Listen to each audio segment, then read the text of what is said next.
11월에 이제 금리 발표가 네. 동결로 이제 발표가 됐죠. 근데 경제 위기가 오기 직전이다, 아니다, 이미 뭐 들어섰다, 뭐 여러 가지 반응들이 좀 나오는 상황인데 우리 이사님께서는 어떻게 보고 계시나요? 사실 경제 위기까지는 아니고 국가별로는 좀 다르지만 우리나라 경기가 안 좋은 건 맞습니다. 그러나 안 좋은 상황에서 바닥권을 지나고 있다라고 판단해 보셔도 될 것 같고요. 네. 미국도 이번에 금리를 동결한 이유가 뭐겠습니까? 궁극적으로 현 수준에서 금리를 추가적으로 인상을 하면 경제에 미치는 부담이 굉장히 클 거라고 느꼈겠죠. 그래서 전체적으로 지금 시장에서는 인플레이션 우려도 있지만 네. 이제는 연준 입장에서는 인플레이션만 걱정해야 되는 게 아니라 혹시 금리를 잘못 올렸을 때 나올 수 있는 부작용도 동시에 걱정을 할 수밖에 없습니다. 그래서 이번에 파월 의장이 과소 긴축에 대한 위험과 과잉 긴축에 대한 위험을 동시에 고려한다는 표현을 처음 했거든요. 옛날에 인플레이션이 있었을 때는 혹시 금리를 조금 올렸다가 네. 인플레이션을 못 잡으면 어떡하지? 라는 발언이었는데 이번에는 금리를 더 올렸다가 금융위기로 가면 어떡하지? 라는 발언도 처음으로 했다라는 겁니다. 이 얘기는 즉슨 이거보다 금리가 더 높아지는 미국 금리 기준으로 말씀을 드릴게요. 네. 기준금리가 아니라 미국의 금리는 항상 국채 10년물을 기준으로 보셔야 되거든요. 네. 왜냐하면 미국 국채 10년물 자체가 실세 금리하고 그대로 연동이 됩니다. 네. 조금 쉽게 설명을 드리면 미 국채 10년물 플러스 3%가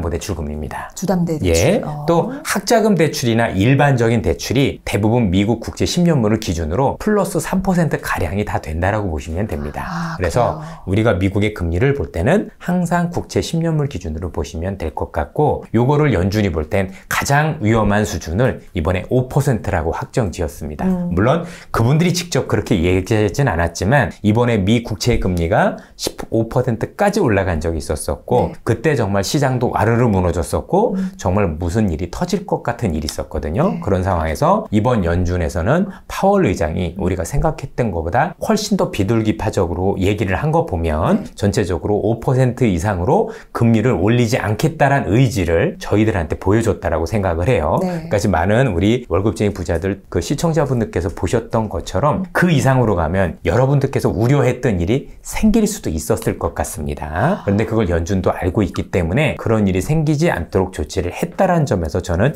의미가 있다라고 생각을 하고 있고요. 네. 또 현재 금리 수준에서 연준 스스로도 인플레이션이 즉 물가가 잡힐 것이다라고 지금 표현을 하고 있거든요. 그래서 여러 가지 표현을 통해서 지금 고용시장도 조금씩 안정이 되어가고 있고 또 여러 가지 물가 관련 지표들도 안정이 되어가고 있는데 특히 이분이 발표를 한 게 이 정도 금리 수준이면 네. 신용 여건도 안 좋은데 금융 여건까지 안 좋아지면서 영향을 미치고 있다. 바꿔 얘기하면 지금 정도 금리면 생각보다 투자자들, 우리 개인들한테 미치는 영향이 굉장히 커서 곧 물가를 잡힐 것이다라고 얘기를 한 건데 신용 여건이라면 우리가 보통 은행에서 돈 빌릴 때 여건을 얘기를 하거든요. 네. 그러니까 은행에서 돈도 잘 안 빌려주는데 금융 여건이라면 주가도 많이 빠졌고 또 달러도 굉장히 강세고 그 다음에 여러분들 지금 금리도 되게 수준이 높고 이런 것들이 맞물려서 왜냐면 금리가 높으면 내가 혹시 빚이 있을 경우 이자 부담이 높을 거 아니에요. 그럼요. 그렇죠? 이런 것들이 여러 가지가 맞물려서 개인 소비를 제약할 거다라고 파월 의장이 우리한테 얘기를 한 거죠. 그래서 지금 시장에서는 이번 FOMC 이후에 미국의 금리는 꼭지를 찍었다, 즉 정점을 봤다라고 생각을 하고 있다라고 보셔도 될 것 같습니다. 그렇다면 이사님 조금 전에 말씀하셨던 예. 그렇게 미국에서 보지 않았다면은 최악의 사태, 그러니까 우려했던 일이 터질 수도 있었겠죠라고 사실 말씀을 네, 해주셨어요. 맞습니다. 만약에 그 최악의 상황, 우려했던 일이라고 한다면 어떤 게 있을까요? 최악까지는 아니었는데 그거는 미국 중앙은행 FOMC도 뭔지는 몰랐던 것 같아요. 근데 한 가지 분명히 말씀드릴 수 있는 건 미국 국채를 들고 있는 기관 중에 몇 군데가 사고가 날 수 있었겠죠. 왜냐하면 지금 글로벌 역사상 이게 처음 있는 일인데 미국 국채가 제일 안전하다라고 해서 미국 국채를 너무 많이 들고 있는 금융기관들이 많아요. 그런데 여러분들 채권을 조금 아시는 분들도 있겠지만 기본적으로 채권은 이렇게 금리가 올리면 손실이 나는 거거든요. 은행들 또는 금융기관 입장에서는 자꾸 금리가 오르면 손실이 더 커질 거 아닙니까? 그로 인해서 아마 우리가 생각지도 못했던 금융기관이 몇 군데가 정말 잘못될 수도 있는 그런 사건이 있을지 않을까. 사실 이미 우리는 한번 경험을 했어요. 네. 올 초에 실리콘밸리 은행이 망한 걸 한번 봤죠. 맞아요. 네. 그 은행도 미 국채를 들고 있다 망한 거거든요. 그런 것처럼. 왜냐하면 미 국채를 들고 있는데 미 국채를 그냥 들고 있었던 게 아니라 장기물을 들고 있었던 거예요. 네. 그냥 장기물은 뭐냐면 장기적으로 들고 있으면 이자와 원금을 다 주는 건데 네. 중간에 혹시 내가 팔게 되면 혹시 금리가 올랐을 때 손실을 볼 수 있는 거예요. 근데 그때 당시 실리콘밸리 은행에서 사람들이 돈을 많이 빼갔잖아요. 그렇죠. 근데 나는 장기로 넣어놨으니까 중간에 뺏어줘야 되잖아요. 네. 근데 손실 확정된 상태를 주다 보니까 실리콘밸리 은행이 망했던 거죠. 아마 이번에는 더 큰 은행들이 더 그러지 않았을까라는 추정이 가능합니다.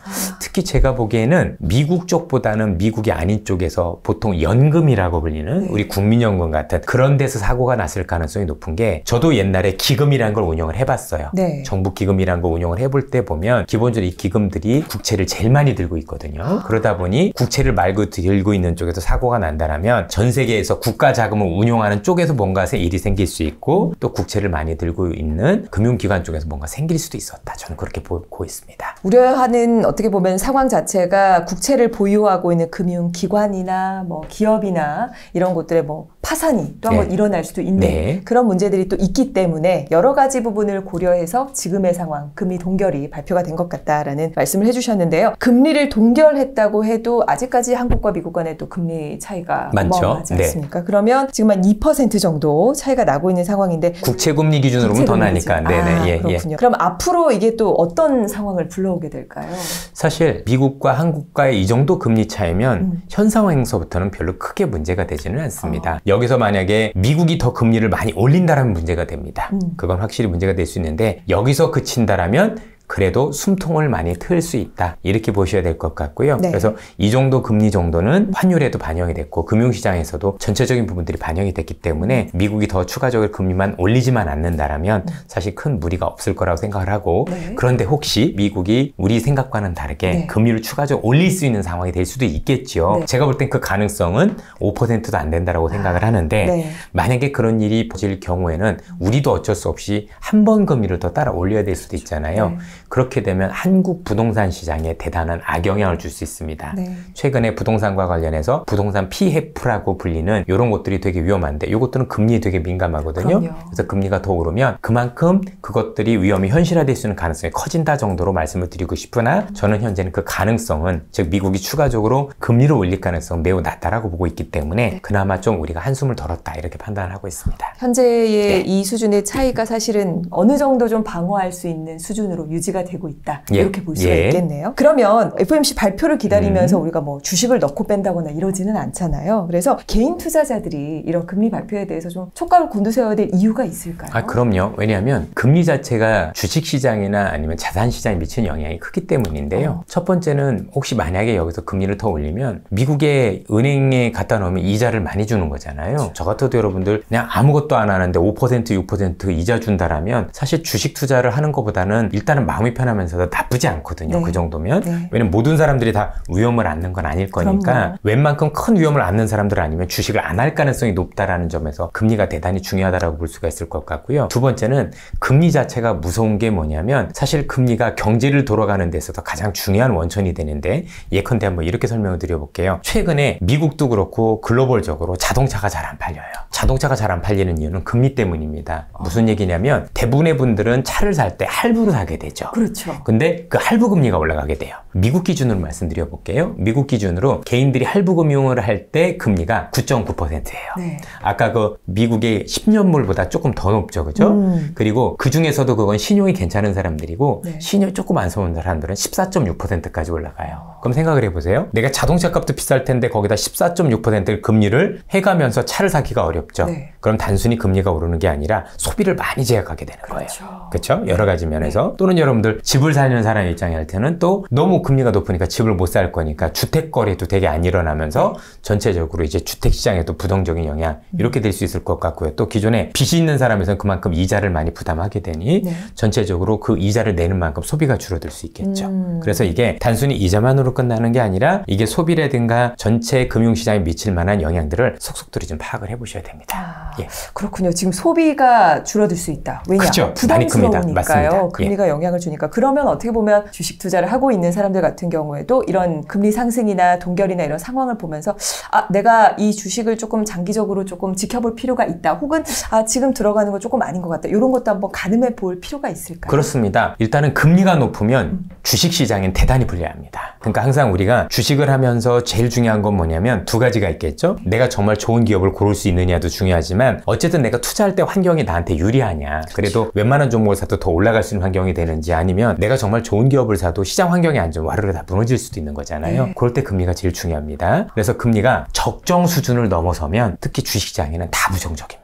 종목 안 가리고 대부분 부정적이기 때문에 그렇고요. 요거 조금 기준점으로 말씀드리면 미국의 국채 10년물 기준으로는 4.5% 이상입니다. 4.5% 이상. 예, 4.5% 이상 우리한테 유리하지가 않습니다. 그 위로 올라가면 그러니까 거기부터 4.5부터 내려오면 괜찮은데 그거부터 올라가는 상황이면 주식 투자를 중단하시는 게 좋습니다. 그러면 미국채 10년물 금리에 대해서 이사님 조금 그 정의를 한번 짚어주시면 좋을 것 같아요. 간단합니다.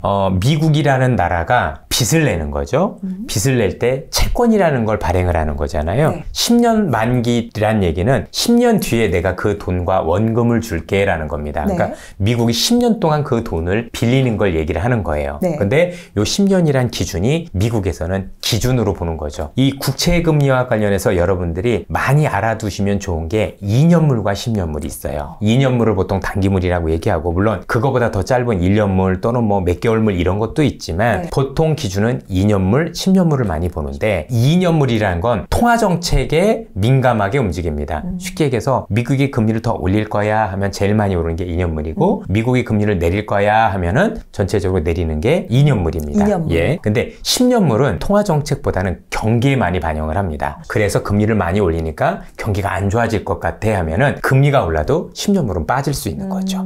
그렇죠. 왜냐면 10년 뒤에 일어난 일일 거니까. 또 반대로 지금 금리가 낮다고 하더라도 앞으로 경기가 좋아질 거야 하면 금리가 올라갑니다. 금리는 여러분들 돈의 가격이라고 보시면 됩니다. 금리, 이자 똑같은 말로 돈의 가격인 거죠. 돈의 가격이 올라간다는 얘기는 실물의 가격이 떨어진다는 얘기예요. 항상 저울을 주거든요. 그래서 2년물과 10년물 기준으로 보시면 좋을 것 같고 2년물은 미국 통화정책에 민감하게 움직이고 10년물은 미국의 경제에 민감하게 움직인다. 그런데 우리가 볼 때 10년물 금리가 전체적으로 모든 실세 금리의 기준이 된다. 그리고 국채 10년물이라는 건 미국 정부가 10년 동안 돈을 빌리는 증서를 얘기를 하는 거죠. 10년 뒤에 내가 원금과 이자를 이만큼 줄게 라는 게 미국채 10년물의 정의라고 보시면 되겠습니다. 그러면 이 미국채 10년물 금리를 우리가 어떻게 확인할 수가 있나요? 그거는요. 증권사 사이트에도 있고요. 아니면 네이버나 아니면 모든 사이트에서 거의 실시간으로 나옵니다. 한번 볼까요? 네이버에 보면 시장지표라고 있고 시장지표, 채권금리, 그렇죠? 그거 보면 미국채 10년 이렇게 나오죠. 매일매일 눈으로 확인할 수가 있습니다.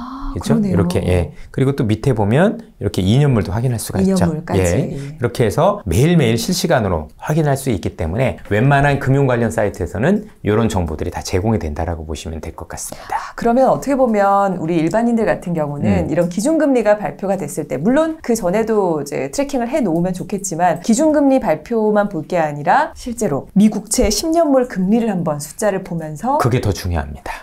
왜냐면 미국채 금리는 앞서도 말씀드렸지만 모든 정책 같은 것들을 선반영하기 때문에 예를 들어서 이번에 미국이 금리를 올려도 금리를 올린 게 이번에 끝이고 나중에 인하 가능성이 높으면 그때부터는 금리가 빠져요. 주르륵 빠져요. 그렇기 때문에 그게 진짜 금리가 되는 거죠. 시장 상황을 어떻게 보면 선반영하는 거죠. 왜냐면 기준금리는 미국이 이제 45일마다 한 번씩 결정을 하거든요. 그렇지만 이 실세금리는 하루에 한 번씩 움직이잖아요. 그래서 그 45일 뒤에 있을 걸 미리 반영하는 게 미국제 10년물, 2년물이기 때문에 10년물 기준으로 보시면서 판단하는 게 더 정확하다고 보시면 됩니다. 실제 미국 기준금리하고 미국제 10년물하고 차이가 많이 나는 경우가 많습니다. 그래요. 그러면 이사님께서 미국채 10년물 금리가 아까 4.5% 이상일 경우에는 상황이 좋지 않다. 네. 어떤 얘기냐면 미국 은행에다가 예금을 해놓으면 지금 4.5% 금리를 준다라는 거니까 사람들이 굳이 이 상황에서 주식 투자를 할 필요를 못 느끼기 때문입니다. 4.5%는 꽤 괜찮은 거예요. 꽤 괜찮죠. 그럼요. 정말 좋은 금리니까. 내가 리스크를 안지 않고 없고 그냥 다 받는 건데 이 정도는 주식 투자할 필요 없기 때문에 주식시장에서 되게 불리한 여건이 됩니다. 다시 한번 말씀드리면 이 4.5가 두 가지 의미가 있어요. 하나는 주식 투자보다 은행에다 갖다 놓거나 채권 투자하는 게 더 유리한 게 1번이고요. 두 번째, 금리가 높으니까 앞서도 조금 설명드려서 연결이 되시겠지만 금리가 높은 만큼 사람들의 소비가 줄어들기 때문입니다. 그렇게 해서 소비가 크게 줄어들면 사실 기업들 입장 소비가 줄어든 만큼 매출이 줄어들 거잖아요. 그러니까 주식 투자에서 불리한 요건이 되면서 빠질 가능성이 높으니까 안 좋다라 이렇게도 연결시켜도 될 것 같아요. 저희가 항상 네. 이런 기준금리 발표를 들으면서 지금 상황이 그렇구나. 그러면 우리나라 금리 또 어떻게 반영이 될까 이런 생각 정도만 네. 했었는데 실생활에서 이걸 내가 어떻게 받아들여야 될지 네. 고민이 좀 됐었거든요. 그럼요. 알려주신 대로 미국채 10년물 금리도 우리가 한번 그 트래킹을 해보면서 주식 투자에도 조금 고려를 해보시면 좋을 것 같습니다. 그러면 파월은 지금 아까 그 인터뷰에 있는 몇 가지 키워드만을 가지고도 네. 미국의 어떤 상황을 어떻게 보고 있는지를 이제 말씀을 해주셨잖아요. 네. 근데 이 반응을 봤을 때 미국에서는 경기가 조금 좋아질 거라는 기대감이 좀 반영된 인터뷰 내용이었던 것 같아요.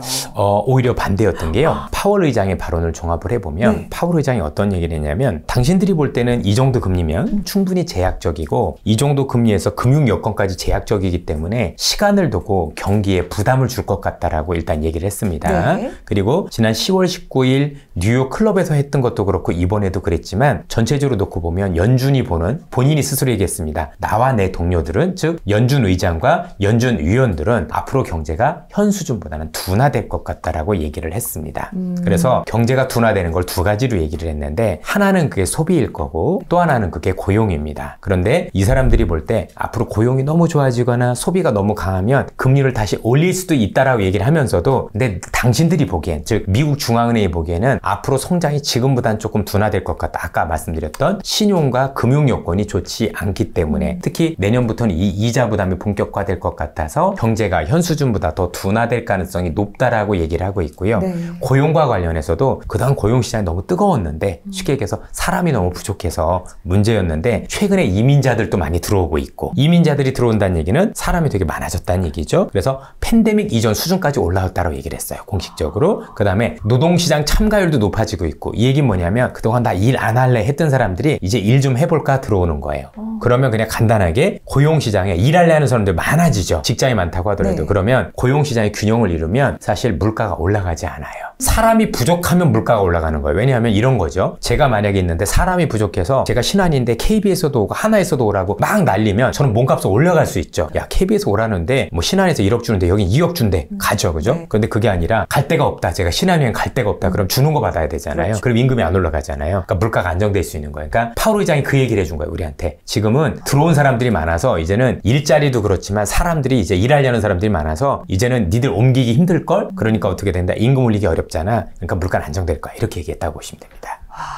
아니 어떻게 여기에 안에 들어가 있는 내용을 이렇게 이해하기 쉽게 풀어주시니까 한눈에 그려지는 그런 우리 시청자분들께서 잘 이해해 주셨으면 좋겠어요. 분명히 네. 이렇게 쉽게 말씀을 해주셨기 때문에 너무나도 이해가 잘 됩니다. 언제 올지 모르는 위기는 사실상 또 대비를 해야 하잖아요. 예. 사실 저는 주린입니다, 이사님. 그래서 앞으로 제가 이제 주식시장 공부를 좀 하면서 제가 근로소득에서 조금 번 돈을 조금씩 투자를 좀 해보고 싶은 그런 마음인데요. 저 같은 사람들은 리스크 관리를 지금 이런 시장 상황에서 어떻게 좀 하면 좋을까요? 사실 너무나 심플한 게 뭐냐면 모든 위기는 부채 위기예요. 그냥 간단하게 우리 표현을 하면 사람들이 될 수도 있고 기업이 될 수도 있고 빚이 많은 게 문제고요. 이 빚이 금리가 오르면서 터지는 거예요. 못 견디면서. 자, 그런데 금리가 내려가는 과정 속에서는 이자 부담이 줄어드니 위기가 안 터지죠. 그래서 위기가 올 거냐 안 올 거냐는 현 수준보다 미국이나 한국의 금리가 계속 더 올라갈 거야 라고 하면 위기에 대해 대응하는 게 맞는데 금리가 더 내려갈 거야 하면은 위기가 사실상 안 온다라고 보셔도 된다라는 거죠. 위기 관리의 가장 큰 핵심은 뭐냐면 일단 두 가지만 보시면 됩니다. 첫 번째, 정말 그 이전에 금리를 올리기 전에 사람들이 너무나도 무리해서 빚을 냈는지 1번. 두 번째, 빚을 낸 상황에서 지금 중앙은행들이 금리를 계속 올려서 그 빚을 빌린 사람들이 이자 부담을 느끼기 시작했는지가 중요해요. 그런데 한국 같은 경우 확실히 영향이 있죠. 개인 투자자분들이 단순히 주식만 한 게 아니라 부동산에서도 많은 빚을 졌기 때문에 문제가 되는데 다행스럽게도 미국이 더 이상 금리를 올리지 않을 것 같으니 한국은행도 추가적으로 금리를 올리지 않을 것 같고 또는 내릴 수도 있기 때문에 전체적으로 위기의 가능성은 있었으나 그 가능성이 차단이 되고 있고 오히려 위기가 완화되고 있는 쪽으로 가고 있다라고 보셔도 될 것 같고 미국 같은 경우는 개인들은 빚이 없어요. 개인들은 빚이 없는데 재밌게도 지금 국가가 빚이 많죠. 근데 미국도 국가의 빚이 너무 과중하다 보니 최근에 금리를 올리는 쪽보다는 동결 또는 현재는 실세 금리를 내려가는 쪽으로 갔으니 위기가 없는 건 아니지만 위기의 수준이 완화되고 있는 모습이다라고 보시면 되겠습니다. 그래서 금리가 내려가는 구간에서는 사실 위기의 가능성은 낮다. 그죠? 금리 올라가는 구간이 제일 문제다. 이렇게 보시면 위기 관리할 때 도움이 되실 겁니다. 부채 위기라는 건 결국 금리의 영향을 그럼요. 왜냐면 그걸 못 견딜 거니까. 그렇죠. 그죠? 내가 버는 거보다 더 많이 갚아야 되는 문제가 많이 되잖아요. 근데 그 이자 부담이 줄어들면은 나는 여전히 잘 갚을 수 있으니까 그게 부실로 연결될 가능성은 없겠죠. 네. 그리고 한 가지 조금 더 아이디어를 드리면 네. 시장에서 많은 막 경제를 하시는 분들이 나와서 겁을 많이 주세요. 네. 이런 큰 위기가 올 거야. 그런 건 안 와요. 왜 안 오냐면 그분들의 말씀이 틀린 게 아니고요. 그 위기를 그분들이 훌륭하게 얘기를 해주셨기 때문에 각국 정부나 중앙은행은 대비를 미리 합니다. 그래서 진짜 큰 위기는요, 우리가 좀 건방질 때 오는 것 같아요. 금리 올려도 뭐 이 정도는 괜찮아. 경기가 이렇게 좋은데 무슨 일이 있겠어? 이럴 때 문제인 거지. 네. 지금처럼 모든 사람들이 긴장을 하고 이런 위기가 있습니다라고 얘기하면 우리도 긴장해서 대비를 하지만 중앙은행 정부도 거기에 대해서 시간 있기 때문에 충분히 대비를 하게 됩니다. 그래서 그게 현실화되는 가능성은 없다. 그러나 앞서도 말씀드렸지만 그런 위기를 경고해 주신 분들이 되게 고마운 거죠. 그분들의 경고가 있었기 때문에 어떻게 대비해야 되는지 언제 대비해야 되는지 알 수 있었기 때문에 현실화되진 않는다. 그래서 신문의 위기라고 크게 나오면 그냥 안 온다 이렇게 보셔도 괜찮아요. 이사님 말씀 들으면서 너무 공감이 갔던 게요. 저도 어릴 적에 이제 IMF가 터졌던 그 순간을 기억하거든요. 하루아침에 날벼락을 맞아. 안 온다 그랬었어요. 네. 그때 정부가 네. 다 괜찮다 그러고 네. 사람들도 모르고 있었다. 네. 빵 터졌죠. 너무 충격적이었거든요. 그리고 뭐 지금 할 얘기는 아니지만 그때 결정한 거 보면 정부가 잘못 결정한 것도 많이 있었고요. 굳이 그렇게 안 했어도 됐거든요. 네. 왜냐면 지금 우리나라 뭐 기업들 빚 많다고 뭐 구조조정을 다 그랬는데 미국은 왜 안 하나요? 미국은 더 심각한 위기가 있었는데 지네는 돈 찍었잖아요. 구조조정 안 하고. 그래서 그냥 자기들 입맛대로 해가지고 외국인들 좋은 일만 시켰던 게 저는 IMF라고 생각을 합니다. 어떻게 보면 이런 위기라는 뉴스를 보면서 개인들도 기관도 기업도 잘 대비를 하고 있는 거겠구나. 그럼요. 예. 이런 생각이 듭니다. 하여튼 위험하면 다 대비가 됩니다. 그렇죠. 그런데 항상 그 위기를 경고해도 별거 아니야라고 할 때가 문제가 되는 것 같아요. 이렇게 이사님 말씀을 쭉 들으니까요. 위기가 오면 어떻게 될지 이런 뉴스가 터질 때 우리가 어떻게 반응해야 될지까지도 좀 알 수가 있었는데요. 저는 이사님 해주신 말 중에 그 긍정론자와 부정론자에 대한 그 네. 얘기가 너무 와닿았어요. 네. 그 말씀 한번 해주시면. 네, 주식시장이 됐든 아니면 부동산이 됐든 네. 부정론자가 돈 번 케이스는 없습니다. 왜냐하면 안 된다라고 믿기 때문이다. 항상 세상은 뭔가 가능성에서 뭔가 피어나는 거잖아요. 그렇죠? 내가 나를 믿어야 되는 거고 시장도 될 수 있다는 가능성 안에서 뭔가 기회를 찾고 아니면 거기서 있는 조그만 가능성을 찾아가면서 그게 정말 커질 때 우리는 큰 돈을 벌 수 있는 거잖아요. 그래서 항상 시장이 되면 부정적으로만 볼 게 아니라 부정적이면 항상 이렇게 생각하세요. 경제가 부정적이면 항상 경제는 그대로 냅두지 않아요. 정치인들이. 그 부정적인 거 돌리기 위해서 정책이라는 걸 쓰죠. 네. 그러면 전환점이 오거든요. 그러면서 뭔가 기회가 생기기 때문에 긍정적인 마인드를 가지고 있는 게 저는 굉장히 중요하다고 생각을 합니다. 그렇죠? 물론 긍정적이면 단점도 있어요. 사실 꼭지에 보통 잡는다고 그러죠. 그런데 중요한 건 뭐냐면 밑바닥부터 많이 벌기 때문에 꼭지에서 일부 돌려준다고 해도 항상 돈이 남아요. 근데 비관론자들은요. 항상 안 돼 하다가 끝까지 안 되면 괜찮아요. 안 하면 되는데 안 돼 하다가 되고 있는 거잖아요. 그죠? 그러다가 본인이 생각을 바꿀 땐 중간 이상에서 사게 돼요. 그럼 원래 이득이 적어요. 근데 그 사람들이 경계하고 비관론자들이 꼭지에서 팔 수 있냐? 그렇지도 않아요. 워낙 늦게까지 안 된다고 해다가 마음을 바꿨기 때문에 웬만하면 또 그 사람들이 생각이 안 바뀌어요. 그래서 네. 사실 저희들 경험상 주변에서 보면 진짜 꼭지에서 항상 제대로 걸리는 사람들은 항상 비관론자들이었어요. 전 주식 투자를 하지만 주식 투자 말고도 그 학원 강사들 중에서 현우진이라는 분도 굉장히 존경을 하고 네. 또 김지영 강사님인가요? 네. 그분들도 굉장히 존경하는데 한번 보세요. 정말 부정적인 얘기 안 하죠. 항상 할 수 있어란 자신감, 그죠? 그냥 간단하잖아요. 네가 공부를 안 해서 그런 거지. 많이 해봐 그런 일이 생기나. 일론 머스크도 전 되게 좋아하는데 그 사람 그러잖아요. 당신이 잘 된 배경이 뭐냐? 그러니까 일을 많이 했다. 너무 쉬웠어요. 그죠? 네. 하루에 16시간씩 일한대요. 그렇게 해보세요. 뭐가 안 되나. 해보지도 않고 안 된다라고 하니까 문제가 되는 거죠. 네. 항상 행동을 해보면 행동으로 나서면 뭔가 길이 생깁니다. 그래서 항상 생각보다는 행동을 먼저 하는 사람들. 그런 사람들이 저한테는 길이 있다고 생각을 하고 안 된다라고 생각할 게 아니라 그 안에서도 뭔가 기회가 있다라고 찾는 사람들. 이런 사람들이 전 부자가 될 수 있다고 생각을 합니다. 지금까지도 그래갖고 앞으로도 이건 바뀌지 않을 것 같습니다. 자, 그러면 앞으로 이런 경제 상식이라고 할까요? 우리가 또 시장 상황에 막 이끌려가지 않고 좀 기준점을 가지고 볼 수 있으려면 이런 경제 상식을 좀 알아둬야 될 것 그럼요. 같은데. 전체적으로 상식을 많이 알고 어떤 지표가 어떻게 시장이 하는 메커니즘 이런 것들을 알면 좋은데 그게 뭐 제가 다음 강의에서도 이렇게 말씀을 드릴 수 있을 것 같아요. 네. 대단한 지표들도 별것도 아닌데 경제학을 하시는 분들이 너무 어렵게 말씀을 하세요. 그건 제대로 말씀드리는 게 아니고요. 거기에 대한 기본 원리가 있거든요. 원리가 있고 시장이 어떻게 반응하는지 그것만 알면 여러분들이 최소한 그런 위험은 최소화할 수 있습니다. 그래서 그런 것들에 대해서 제가 아마 강의를 해드릴 것 같습니다. 예.